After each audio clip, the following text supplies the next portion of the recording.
Welcome student, diploma civil second year, fourth semester, subject RCC drawing. तो RCC drawing में हमने अभी आपको स्लेब के बारे में बताया था, कॉलम के बारे में बताया है और बहुत सारे बुक पॉइंट लिए जो आपके सिलेबस के अंदर हैं।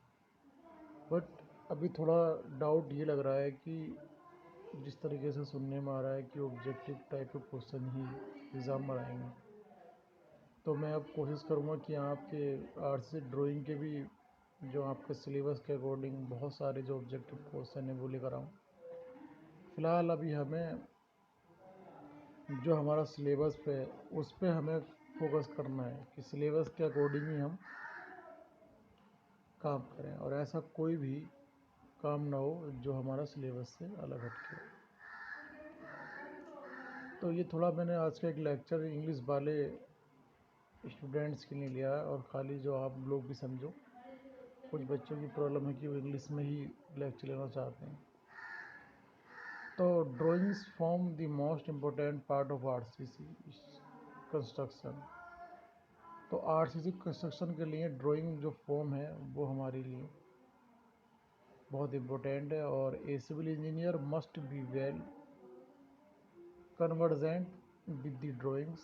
The drawing must be clear, simple and the complete in all aspects in order to provide instructions and guidance to the engineer.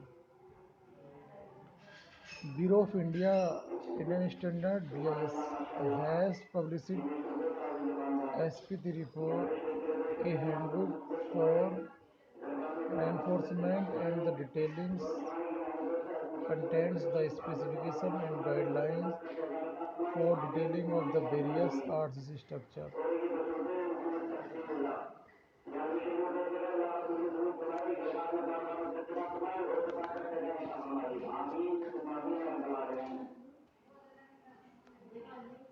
To prepare general guideline for detailings. To prepare drawings properly and accurately level each bar and the show it the shape clearly.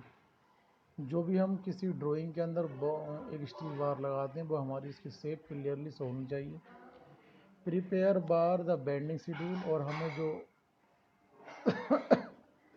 Bar bending schedule है वो हमें पूरा आना चाहिए। Indicate the proper cover to reinforcement, और कोई column है, कोई बीम है, कोई स्लेब है, उसके अंदर हमें प्रॉपर कवर देना चाहिए।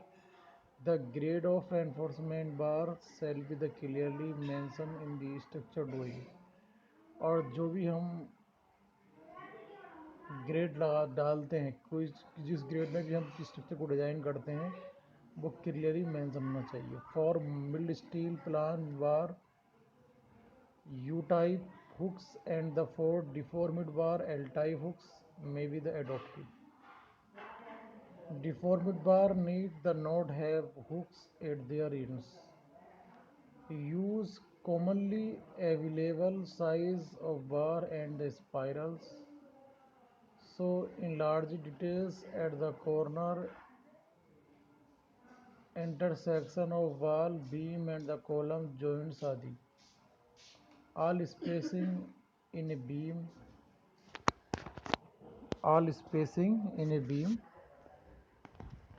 shall be the center to center spacing of bar. जो भी हम किसी बीम के अंदर स्पेसिंग देते हैं तो वो हमारी बार से सेंटर टू सेंटर होनी चाहिए। In the two way slab reinforcement parallel to the short span shall be the place in the bottom layer and the middle span and in the top layer of its support. अगर आप देखें तो जो ये guidelines हैं तो ये कहीं ना कहीं इसमें से भी बहुत सारे ऑब्जेक्टिव क्वेश्चन हमारे रेडी हो सकते हैं, क्योंकि इसके अंदर कुछ चीज़ें ऐसी हैं कि जो फिक्स दिखा रखी हैं। At beam column intersection the main bar should avoid the main column bar. At the beam intersection main reinforcement may be so arranged that the layers in the mutually